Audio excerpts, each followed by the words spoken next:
Welcome to the Launchpad, where we are igniting growth in your business, and we're also showing you how to retain. I'm your host. My name is Tasha Rain Jordan, and my agency is Society of Rainmakers. And in Society of Rainmakers, what we do is show you how to reign in your designated industry. We are showing you how to dominate in the field that your business is in. So in this course, we're going to talk about some practical ways that you can grow your business. And I shared a bit of my story about mistakes, about the businesses that I've run, from salons to boutiques to web design agency to project management. And through mentorship. And I really am passionate about mentorship and about teaching us what it means to pour into our business, to be consistent in our business, and to grow it and to put our business in front of people who need it. Again, we talked about overcoming fear and failure, and it's real. I know that each person on this live has fully experienced fear and failure, and it's a part of life. It's a part of growth. It's a part of our story, and it's a part of our testimony, and it's a part of how we teach others. So we're going to kind of understand why businesses kind of stagnate from the beginning. We find that we can register the business. We find that once we register the business, then we kind of get stuck. And so what we need to do is we need to analyze. If I'm going to run a business, the first thing I need is a client, right? Because no client, no business, no client, no revenue. So if you don't have a client, you essentially, you're just having some learning experiences. So we're in business to do business, right? And so we're in business to do business. We want to analyze what our clients need. And we want to also understand what systems need to be in position so that when we get those clients, we can properly service them. What packages need to be in position so that we can properly service them? Do we need some lead generation? Do we need some email marketing? Do we need a website to be able to service or to market to our clients? So we're going to talk through all of those things, and we're going to take you from I didn't know how to reach my clients to now I have all of these methods of reaching my clients, and now I'm going to apply them so that I can reach them. All right. So you know the business that you have. Tell me, within your business that you have, do you have an idea of what gap you feel for your customers? Until you know what services or products you provide and how your product and service fills the gap or meets the need of your client, you don't know how to market to them. So if you know, let's say you have a dog walking business, and you know that you may appeal to people who have long hours, long days, and they don't have time to walk their dogs. So how can you structure your services and your products and your pricing to meet the demographic of those who have long days but don't have the time? How can you market your service and set up those services to accommodate them? Because one thing we love is to buy back our time. So understanding what gap you feel, what service you're providing, who needs the service, and how to market them. Then we also want to take into account, do we have a brick and mortar business where people can come in to see us, or do we have an online business? And that matters, because if you have a brick and mortar business, you can gather data differently and you can market to people differently, because they can come in and see an actual service or product. They can come in and have a consultation with you, as opposed to if you are doing online only, you have to customize your services a little differently for people. You have to make it easy for them to book. If you have a website, you have to make it easy for them to book. Nobody wants to go through 9 challenges to book your session. Nobody wants to go through 9 challenges to book anything for you. They want to click a button, put their information in, and it takes them 30 seconds. So understand that too. When you're building your services online, do you have things readily available for your customer to see in terms of the services you offer? Are you having engagement on that first page? Is your homepage engaging? If you have a brick and mortar business, how are you targeting your clients to bring them in? Are you using Facebook to market post to people in your radius? Have you built out and we're going to get further into this, but have you built out a Google business page for people in your area so that they know that you're providing a service to them within a 25-mile radius? So just understanding what targeting looks like, whether you're in a brick and mortar business, or whether you have an online set of systems in place. How are those set up to reach your customers and to service your customers and to convey the services that you are providing to your customers? And so that's what I mean by intelligence gathering, by analyzing and outmaneuvering your competitors. And let's talk about competitors, because unless you know what your competitors do, you can't beat them. So search out competitors, search out who's providing the same service that you're providing, right? And when you do that, you want to look at the demographic of who they're servicing and where they're servicing them. What services are they providing at what price?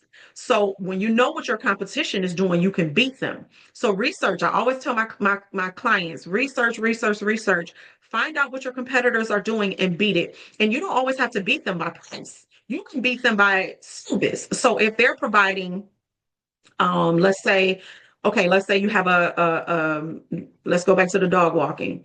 Are you offering them, are you saying, hey, I'm providing hypoallergenic treats for your pet on the walk? Are you providing that you're going to provide a little lockbox for them so that they can leave the key? It's something you have to provide, something that's over and above what your competition is offering. And if you do that, you can charge more because it's a convenience. People pay for convenience. So somebody can say, yeah, I don't even have to make a copy of I don't have to leave the key every time, because we already know that my dog walker has their own magnetic keypad that they're going to use to be able to access my home. One thing I don't have to worry about. Okay, I have a long day. I can't take my dog out, but I know my dog walker is coming 5 days a week. So how can you set up your services to accommodate the people that need your services? So think about the people that need your service and how to make it better than your competitor is already making it. But you got to know what they're doing, what they're offering, and what they're charging to beat them. So analyze your competitors. And how are we going to do that? Let's use AI. We can use AI. We can ask ChatGPT. We can ask Google Gemini. I'm a fan of Google Gemini more than I am ChatGPT, and some people might not. Some people might not agree with that, but that's okay, because I'm a Gemini kind of girl. It just works for what I need. And you have to also know, when you're using these AI platforms, understand what platform gives me what. So for ChatGPT, I find that ChatGPT gives me more analytical data. So for this, ChatGPT may work better. And for the sake of time, I'm not going to go through the example. I'm just hoping that you guys are taking some notes and have your notepad, because ChatGPT will give you more analytical data. For me, I can use Gemini more for proposals and for outlines and things like that. So just know what your platforms are going to offer you, and then to compare it, drop the question into both platforms and see if it gives you the answer that you're looking for. You'll find that they'll both give you two sets of answers, because they're both structured differently. They both learn differently. They're both modeled differently. They're both different machines that learn differently. So use those and ask, like, let's say Sweets, for instance. Sweets offers oh my goodness, so much. So um Sweets offers the full service package for event decor for any event. Sweets offers um courses for baking and courses for date night, where she teaches how to make desserts, and she offers a whole full service package, a whole package of full service accommodations, right? And so for Sweets, you can drop into Google and you can say, I have a business located on 10 Mile. I do all of these things. Tell me, in the last 6 months, who has purchased, who is most likely to purchase services that I offer, and where can I market and target them? That's what it means by analyzing your customer. And then it also is going to tell you who they bought that service with. So we want to use AI. We want to use the AI for our convenience, because it's going to tell us who bought the service, how much they pay, and you can also ask it to help you with pricing. And you want to say, I want to be better than my competitor. I want to offer more services than my competitor, and I want to give it a median or an average price range or whatever it is that you're looking for. And AI is going to help you price those things.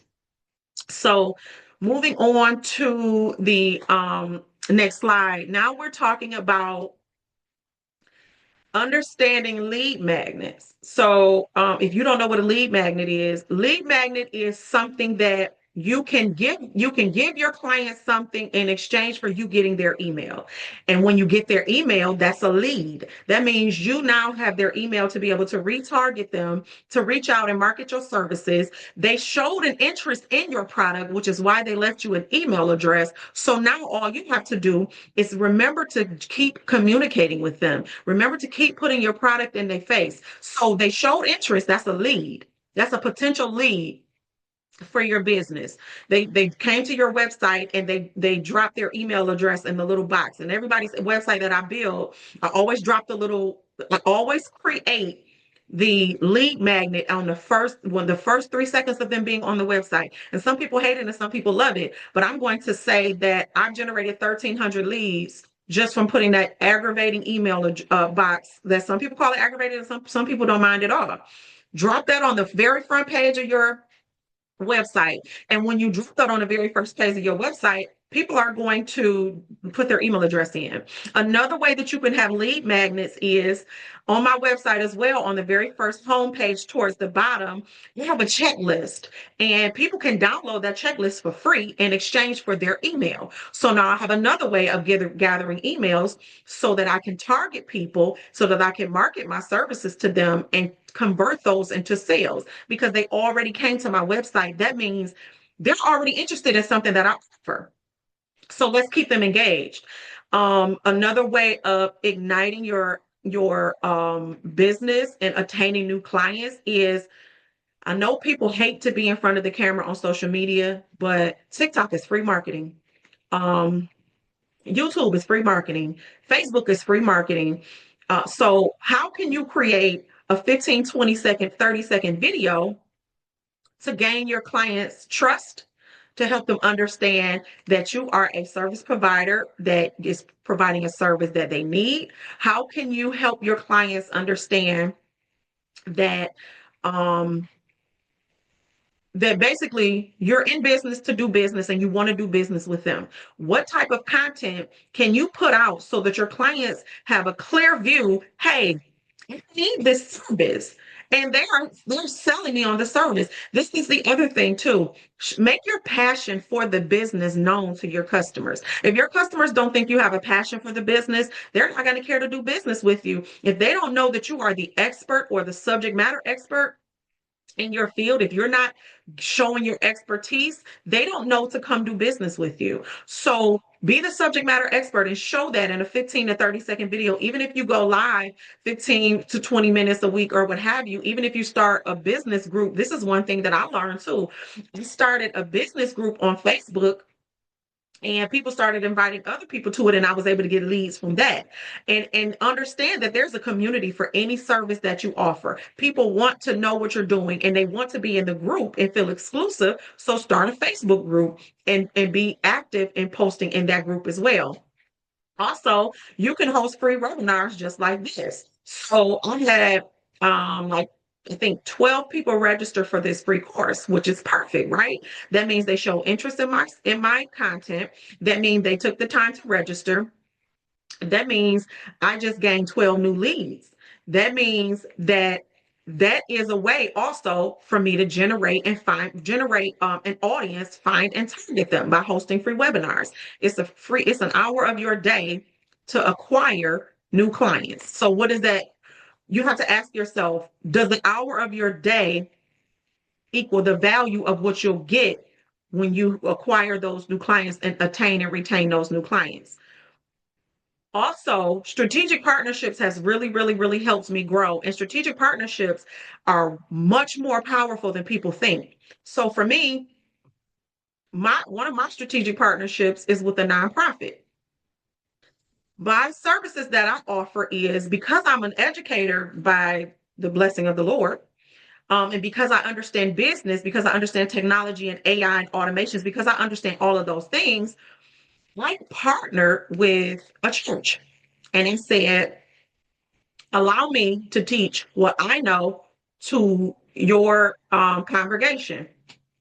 They had no problem with it. That's another lead generation, though, because now I'm introducing my services as an entrepreneur, my services as a business coach, my services as a leader, my services as a real estate agent. I'm introducing all of my services in areas that I've already touched to another organization that needs my service. So that's what I mean by strategic partnerships. They are not your competitor, but they are people that you can partner with to grow your business. So think about the business that you offer. Who can you partner with that isn't your competitor, that will be aligned with your products and services, and you guys can share the audience and you can exchange and go back and forth with, hey, you lean on me, I lean on you, and we grow our businesses through strategic partnerships. That's what a lot of large organizations do. So on a smaller scale, we really have to learn the value in strategic partnerships. Who can you partner with that offers the same service or similar that um,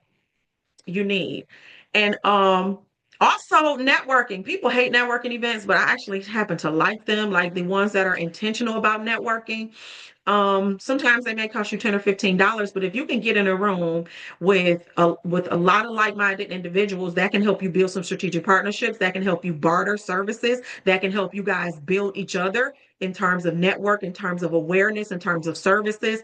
So getting those networking groups too. There are some networking groups that I'm a part of on Facebook as well. And sometimes they'll get on there and they'll say, hey, business owners, drop your link and see if anybody in here wants to do business with you. So there's one that I'm in, there's like 38,000 members. And out of that, there were some lead generations and I attained some clients as well. So don't overlook Facebook business groups. Those are not outdated. There's so much potential for lead generation in those Facebook business groups. So we talked about emails, how people can drop an email into your website for lead generation because they've already shown an interest. We talked about you getting out of the shy part of you and getting in front of your camera and speaking about your passion, speaking about your business, speaking about your services and how you're an expert in that market and selling the fact that you're an expert in that market. We talked about strategic partnerships, and then we also talked about promoting. And the next thing we're going to review is retention. So now we've had lead generations and now we've acquired some clients. Now, how can we retain them? How can we keep them engaged? How can we keep reminding them that we are providing a service? So now remember, we've got emails.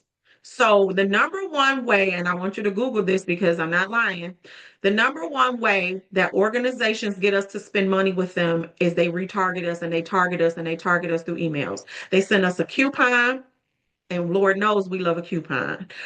They send us an email to say, hey, you left something in your cart, come back and get 10% off.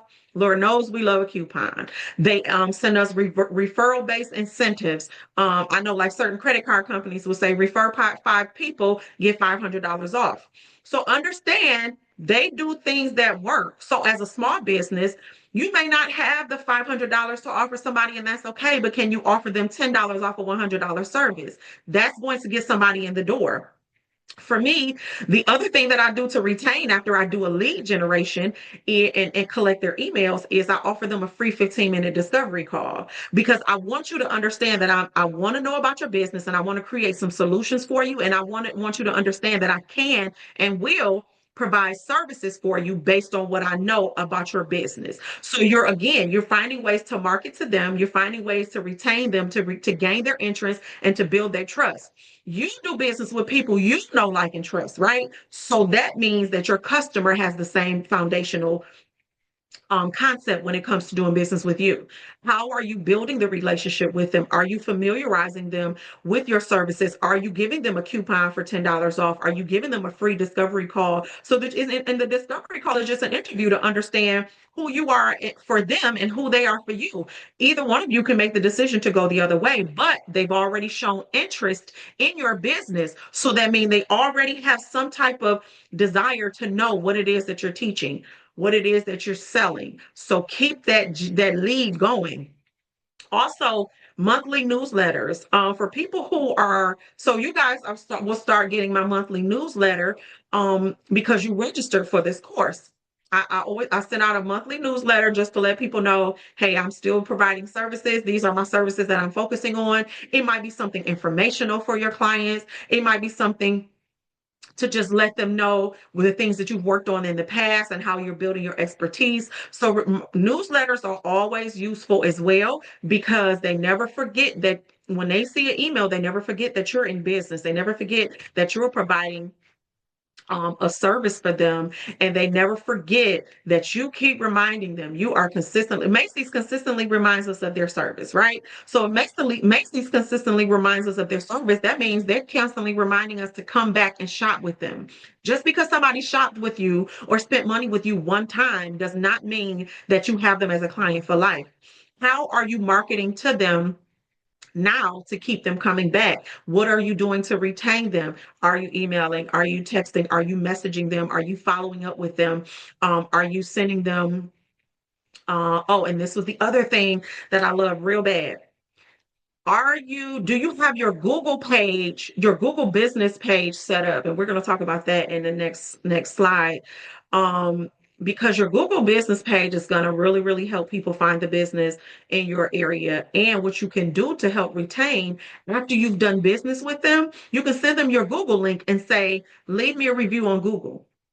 Google is the biggest search platform. So you need to be present on Google. Your business needs to be present on Google, and you need to show that you are in business, doing business, and you're doing business well. So you want your clients who've done business with you to leave you reviews and allow people to read it and see, oh, this person is doing business. Oh, this person is functioning in the space that they said, and here are the reviews to back it in. How many of us don't do business with people once we read their reviews? That's how powerful the reviews are. And after this webinar, you guys are going to get a review too. So you guys are going to get a link to review me. So, be real with me. Um, I just want to, somebody's saying they can't get into the meeting. Okay. Did you guys have a problem getting in? No, I didn't have a chance. I didn't have a problem getting in. Okay, perfect. I just want to make sure. Okay. Um, so, oh, Google reviews. I have gotten into the practice now after every discovery call I have, after every consultation I have, after every new client, I send them a review link. Now, whether they do it or not, it's a different story, but it helps me to gain that notoriety on Google, which is the largest search platform. And it also helps me to know whether my services are effective to the people that I've serviced. And shameless plug, no brag, no like real brag, but I got like I think a 4.9 out of 5 on Google. So, help yourself to get good reviews so that people who have never met you can find your business and realize that you are a subject matter expert and that you are providing that service. So also this is something that I found works as well is direct mail postcards. And some people feel like that is so outdated, but I'm going to be honest. When I ran my online store for women's clothes, it was called Rise and Reign Boutique. And in that, when they purchased from me, they got two things. In their order, they got a $10 off coupon off of $50 that lasted for the next 30 days. And then they also received a postcard in the mail. Now, they've already purchased from me. So now I have to keep them coming back. And I need to have multiple methods of doing that. So yes, they were on an email marketing list. Yes, they received a postcard in their order because because I did the packaging because I needed to make certain that it was packaged properly. I did the packaging, I dropped their receipt in, I dropped their postcard in with their thank you and with their coupon. And then I also mailed them something after the 30 days after the coupon expired, but they had to spend more money to get the $10 off. So the next coupon was $10 off of 100, or the next coupon was free shipping. So don't overlook being able to reach people again with a postcard. Don't, especially if they've already done business with you. And those are some of the methods that we use to retain our clients. The next thing we're going to talk about is your digital presence. So we talked about Google, and I'm going to share my Google profile with you guys so that you just kind of see where, come on, share this. So I have a Google profile for Society of Rainmakers, right? Oh, I was mistaken. Can you guys see my screen?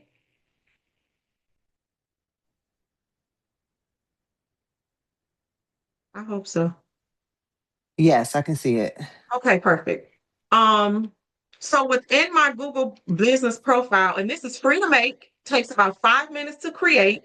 And you know what? I'm going to skip here and go show you how to do that in case you guys don't know how to create a Google business profile.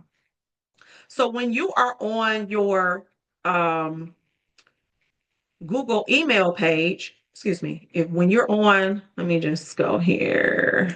Nope, you know what? For the sake of time, I'm going to skip that part. So to build your Google business page, if you're not aware of what that looks like, you're going to go to this circle in the top right hand corner, click this Google Business Profile Manager, right? And from that, because I already have a business here, it's not going to allow me to build it. But if you don't, it'll allow you to build your Google business profile. And within there, you can always edit it. And it's going to give you an overview of where you are. So it's just showed me that within the last day or so, I had one customer interaction, which is low, which means I need to do some more Google updating so that people are finding my organization organically. And then the other benefit of having this Google business profile is you get an email every month that tells you, hey, 50 people saw your business on Google this month. 10 of them clicked to go to your website. So then you know what platforms are working for you, where to put the effort in, where to put the intentionality in, and then that helps you too to build. It helps you build your services out on Google. It because it tells you, hey, it clicked on your fact that you're a marketing agency. It found you because you're a marketing agency. So when you build your Google business profile and you get that email every month, the analytics help you. It helps you to know who searched for what. It helps you to know where to focus your intentional building of your profile because you'll see who's searching for what services.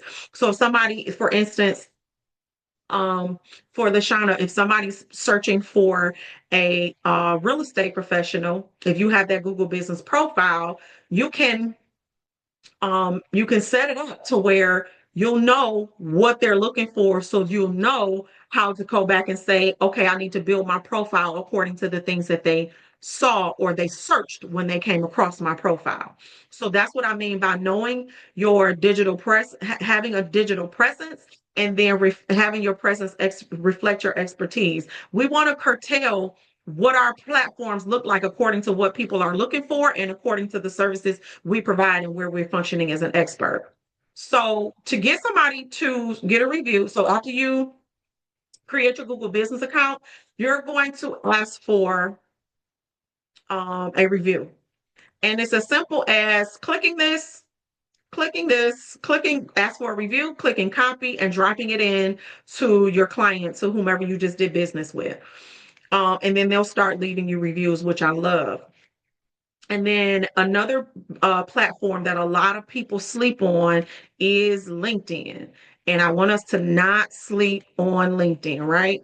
And one thing I love about LinkedIn is you can automate or schedule your posts. So I'm one of those people that I like to schedule my posts. I like to create 30 days of content in Canva, download it, and then upload it and schedule it on Facebook or on um, LinkedIn, right? But what I want to show you about LinkedIn is like right now, it'll tell me within the last, so we're on my LinkedIn for Society of Rainmakers. It's telling me that in the last 7 days, I've had 25 impressions, which is great because it's 25 more than I would have had. That's 25 more potential leads than I would have had if I wasn't active on these platforms. That's 25 more eyes on my business, knowing the services that I provide. And so it's telling me that in the last 7 days, my impressions are up 104%. That's excellent. So we want to make sure that we are present on all of these platforms. And LinkedIn is where the professionals hang out. LinkedIn is that place where you're going to find your tribe of people that are ready to do business with you if you are set up and prepared. So I'll tell you what I did with my LinkedIn to help me better prepare. I copied my, um, let me just go to my page proper. What I did was I copied my link into excuse me, I copied my current link from LinkedIn into Google Gemini. And I said, Gemini, I offer all of these services. Does my LinkedIn page reflect the services that I offer?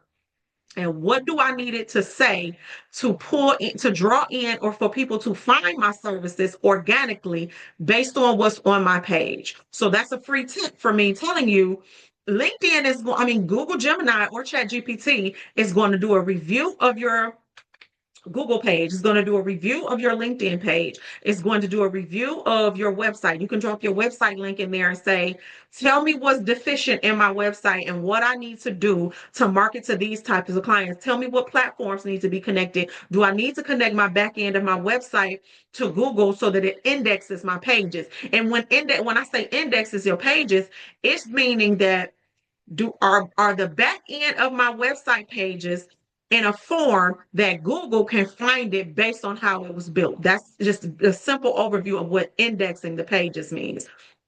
Once you do that audit to see, then you can go into the back end of your website, or you can hire me because that's something that I do. You can go into the back, the service that I started offering recently. You can go into the back end of your website and then connect it and tell Google, what do you need to see on this page so that people are finding my business more organically? And the AI is going to help you know, and you can just literally drop it right into the back end of your website, and it'll help Google talk to your website and your website talk to Google. That means your pages have been indexed and now they're available to be searched on Google. So I took the information that Google gave me, and it told me, number one, I needed to update my headline. And I needed to update my headline because people search for these services the most, because these are some of the services that I offer. Perfect. So you know how I know it's working? Is because within the last 7 days, I had 25 impressions. So in the last 7 days, 25 people saw my business based on what AI told me to update and change on my page. And it took me about 10 minutes. So don't overlook LinkedIn, Google, and having your website active so that people can find your business and connect your back end of your website to Google. Um, all right. Oh, it's 12:42 already. We are moving. Okay. So I am going to share again this page so we can get back to our presentation. All right, so now we're going to talk about pricing, because now we understand who our clients are, how to market them, how to attain them, how to retain them, right? But now we have to know, are we pricing according to what they'll pay?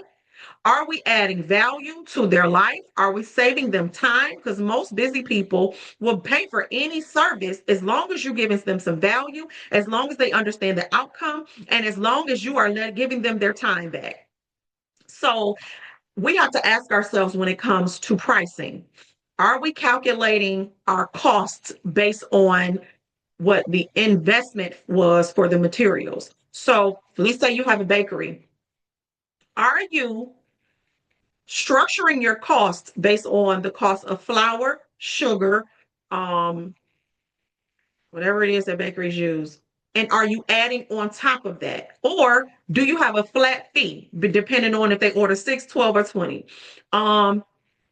For Lashana, what do you have a hourly rate for your service? Do you have a retainer fee for your service? Do they have to pay it? Do they have to set up any type of contract? What are the terms of that contract? Just understanding, if you're in a service-based business, are you charging them according to a flat rate, according to an inventory investment, according to an hourly?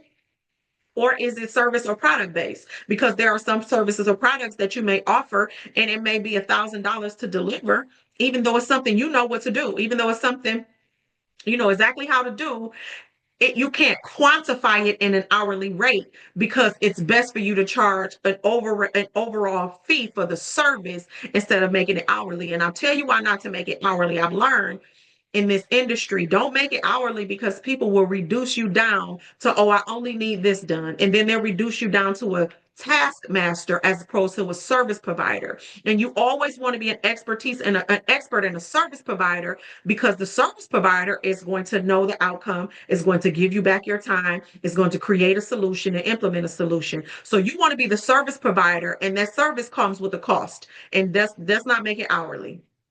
That's just something that I've learned as a service provider over the years. And so um we don't, well, here's the thing. You structure it the way you want to structure it. If it's a flat fee, it's a flat fee. If you're charging people an hourly rate, make sure that you're not charging them $30 an hour, because what is your time worth to you? How much did you put into building? How much did you put into establishing it? So just know sometimes the hourly rate is not the best way, but you have to quantify that based on your investment in building the product, service, or the overall delivery. And then again, do your clients know at the end of the service what they're getting? Do they know that, do you clearly convey what the outcome and expectation is? Because again, you're selling them a service and you have to know the value in what you're providing so that you can sell the value of what you're providing to them. Nobody's going to buy anything if you don't believe in your own product. So what are you selling to them? What are you providing for them? How are you making their day easier? What service are you providing that is a solution for a hole that they have in their lives? And sometimes that's customizable. Like for me, that's the basis of my business. Is somebody can bring me an issue in their business, and the Holy Spirit will just help me create a customized solution right then and there. That costs, because it's not a one size fits all service, and your service that you need might be much more detailed than the service for the client that I met yesterday. So how do I quantify that? I look at the amount of services that I'm providing, and then I package it based on my past experience. And sometimes in my mind, I use an hourly rate in my mind, but the hourly rate is generally something that's much, much higher than the normal person would have charged, right? Always remember that your time is money, and people will take your time and use it if you let them. So we don't want to let them. We want to get value for our time as well. Okay. Wait, where did it go? Service level agreements. I love a service level agreement. It's a contract that says within this amount of time, this is the service that you will be that I will be providing for you. Please know that I'd like to stick to my service level agreements. Like, let's say, for instance, if I say I'm doing an audit of your business and the service level agreement says, depending on the size of your business, that audit can be 7 to 14 days. Within 14 days, you will have a full outlook of what's broken in your business, and there's some proposed solutions, right? So how are you building your service level agreement to make sure that you are telling your client that I have a standard that I adhere to as well, because I value me as a service provider and I value you as a customer. And these are all of the things that you are getting within the service. And these are the agreements of the timelines that I'm sticking to make sure that the service is complete within that allotted time. So just like, if you don't know much about service level agreements and within your contracts, please read up on it and learn and know that those need to be in there, because people need to know that within a specific amount of time that you're going to solve their problem. And if not, how can they hold you accountable? Your service level agreement is a level of accountability for your agency. So now we talked about targeting. We talked about obtaining clients, retaining them, who our clients are. We talked about platforms and the importance of them, and understanding how we need to show up and be visible on all of these platforms. And so that's pretty much the basis of the Launchpad. So you're going to take all of that and establish it to be able to grow. And without putting your business in front of your clients, you don't have a client to obtain and retain services. Now we're going to open up for Q&A. So you guys can come off mute if you have any questions, and I hope that you do, because I want this to be interactive. I just wanted to get through my presentation, hoping that you guys had some questions in the end. So are there any questions? And please say yes.